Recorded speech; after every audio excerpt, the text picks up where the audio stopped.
Hey there, friends. Welcome back to another Legally Armed America video. I'm, of course, Paul Glasgow here, the one and only truth pimp, dealing you a vulgar display of logic and reason on a daily basis. Boy, did yesterday's video stir some of you up.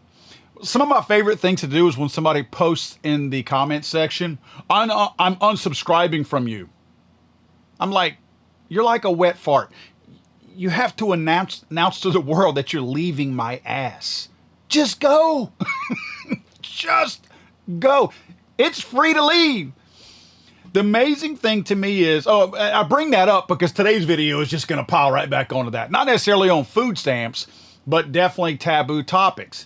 My point in all that is society, the media have done such a good job at stigmatizing some subjects that you're just not supposed to talk about. Even though everybody knows the truth, like the food stamp issue yesterday, everyone knows the truth. Everyone knows that the majority of people on there are freeloaders. Yeah, we know we got old people on there. We know we got disabled people on there. We know we have people on food stamps who deserve it. I'm not talking about that mom that had 8 kids from 8 different dads. I'm not talking about that. This girl could probably do backflips. Perfect health conditions. Go get a job. Yeah, those people don't deserve it. There are people on there that deserve it. But the media has done such a good job at the wokeness and making some things, I guess, off limits as far as discussing, like food stamps. Like, don't dare talk about it because you're going to offend somebody because these people are so invested in it. Again, multi-generational families, decade after decade after decade. Food stamp, food stamp, food stamp, food stamp. Grandma, grandpa, son, daughter, uncle, aunt, kid, everybody, food stamps. That's all they know. And I mean, there's some self-hate in there that a very small ounce of their decent morality in their bodies lets them realize that they're losers. They're freeloaders. And they direct it back on themselves because they don't want to change it. So it's self-hate. It's a form of self-hate. What do they do with that self-hate? They project it outward, at me, at us, whenever we call them out on it. Today's video is about a, quote, mass shooting. This is another one of the things that nobody wants to talk about the way I'm going to talk about it. Real quick, guys, if you don't mind, check out my friends, Gideon Optics. When you're behind your rifle, crappy glass can cost you more than just a missed shot. That's why I run Gideon Optics. Crystal clear clarity, rock solid durability, and trust me, these are some rugged optics. Every Gideon optic is built for shooters who don't settle. They're built to perform, built to last, and they are rugged. And right now you can get yours for less. Just head over to GideonOptics.com and use my code FTATF at checkout for immediate savings. Take your shot with the optics built for freedom-loving Americans. Gideon Optics. Precision you can depend on. Lincoln University in Pennsylvania, homecoming 2025, 7 shot, 1 dead. Within minutes, every network labeled it a mass shooting. Mass shooting, huh? The arrest affidavits, the witness statements, all that. It's not a mass shooting. Again, guys, if you don't already know, I wrote a full book about it called Damn Liars.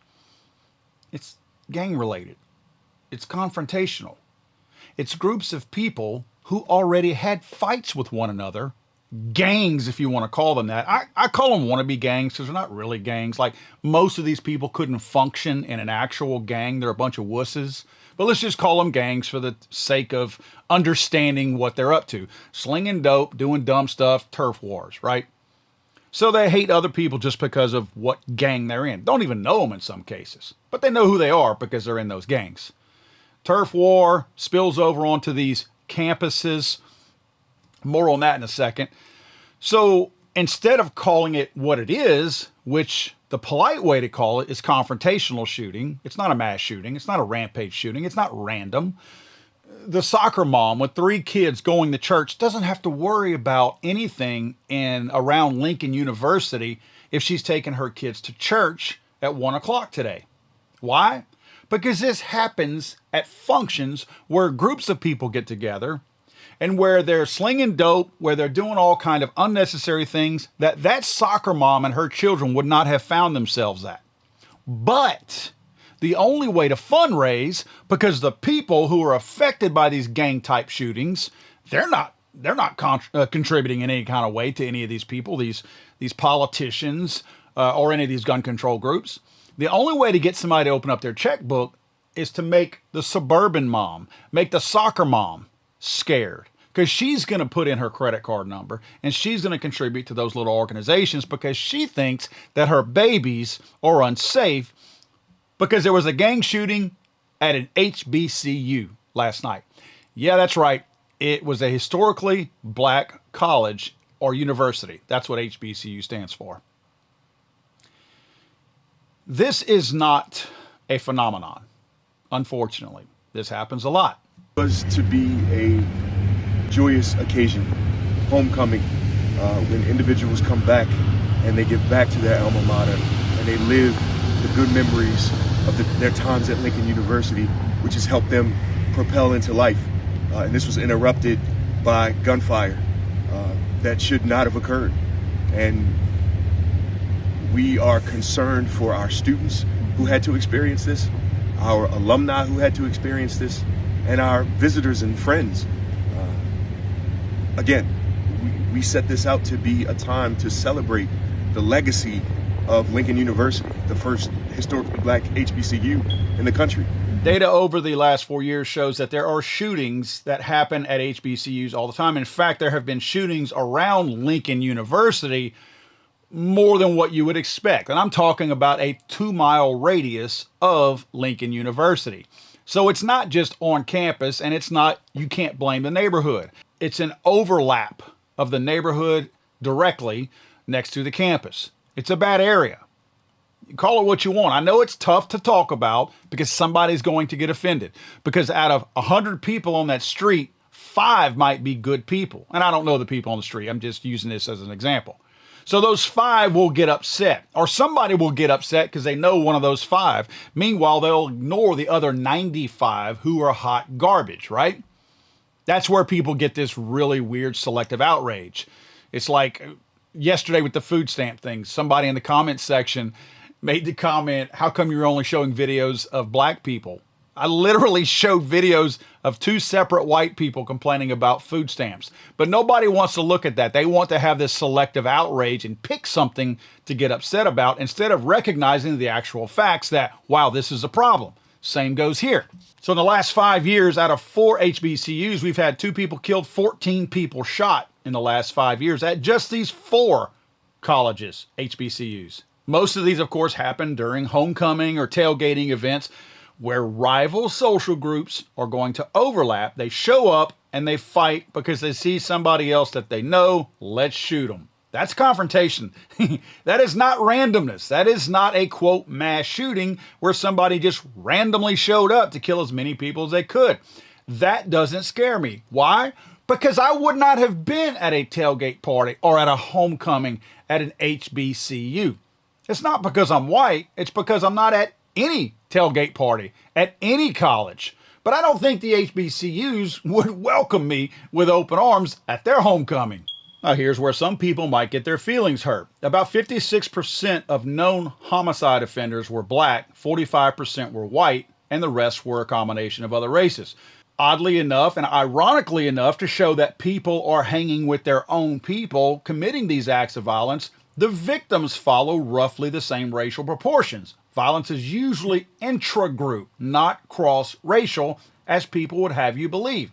Even white people are saying black people kill more white people. It's mostly white people killing white people and mostly black people killing black people. I know people want to say that white cops kill a bunch of black people. That's not true. That's statistically not true. Google it. None of this information is my opinion. It's all the FBI's own line item data. But you rarely hear anchors on TV or anywhere else quote those percentages because it complicates the simple gun equals evil headline that they want to push. Now, here's a part where I have to hurt some feelings. This is going to be a tough one. This is difficult for some of you to listen to. The graduation rate for a 4-year degree from non-HBCU, so that would include black people, Asians, white people, every other race would be a non-HBCU. Seems like the fact that we call them HBCUs is kind of racist, but they chose that, not us. Good for them. But non-HBCUs have a graduation rate for a 4-year degree of 60%. You want to know what my boys over at Lincoln University's graduation rate is? Well, it's 27% for a 4-year degree. That is pathetic. The average graduation rate for all HBCUs, all black colleges, is 30%. Half of that of non-HBCU colleges. Why am I bringing this up?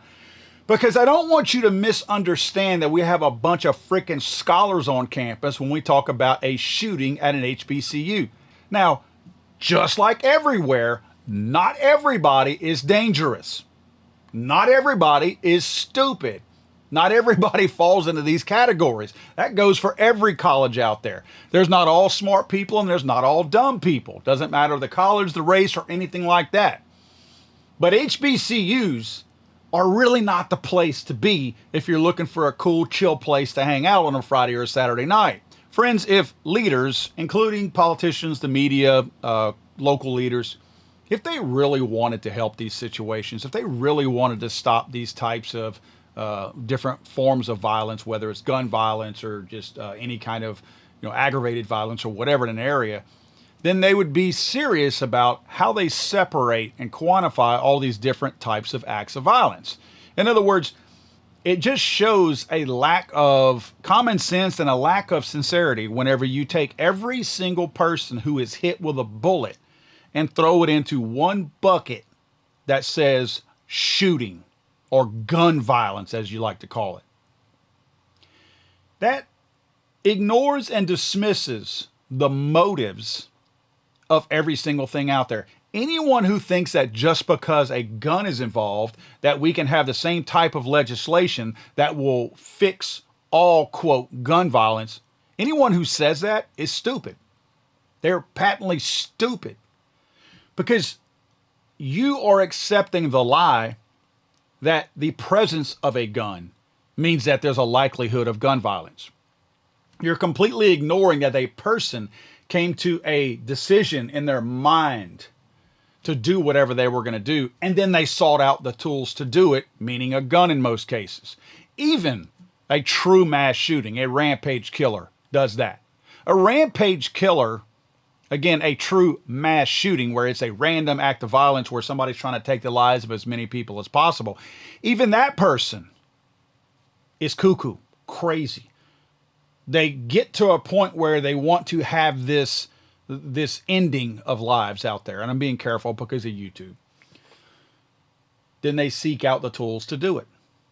They don't come into the presence of a firearm and sit there and stare at it and go, I think I want to take some people's lives now. They don't arrive to that conclusion because they happened onto a firearm somewhere. No, they got there mentally. Then they sought out what they needed in order to do that.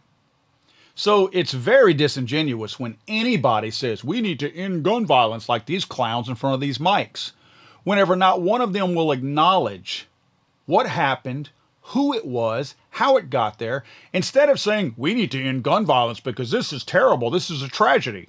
They should be saying, why do we have rival factions on campus? Are these people students? How did they get here? If they're not students, why were they here? Yeah, that's the tough questions that true law enforcement professionals should be asking. But they're not, because they won't do it, because it takes work. It requires some kind of effort to do that. They don't want to put out any effort. They got it made. Look at these people.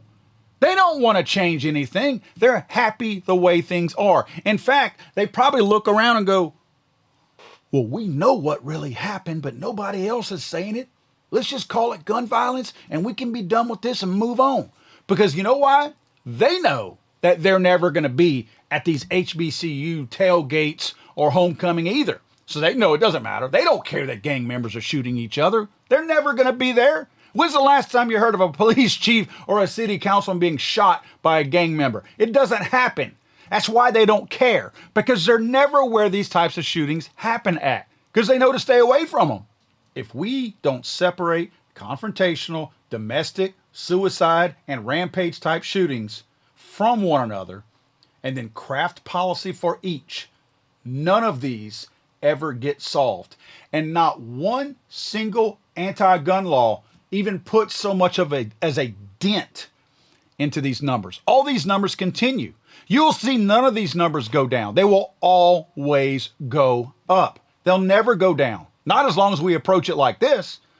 Now, if we take them and separate them and look at them honestly and figure out how the human being got to a point where they want to take another human life, now we're on to something. Now we're on that path of trying to solve it. And again, I talk about this in my book. The whole book is literally written on that, damn liars. I even have solutions listed in there. That's going to hurt some feelings too when you read those solutions. I'm talking to you dads out there. Might want to stay home, because when you leave the house and you leave your baby mama with those kids, especially those boys, are very likely to grow up and be bums, losers, and convicts because you bailed out on them. Don't forget, guys, if you're looking for a book to educate yourself and to educate the idiots out there who can't think for themselves regarding mass shootings, go to damnliars.net. Again, damnliars.net, and get my brand new book, Damn Liars. I'm sorry, I thought this was America.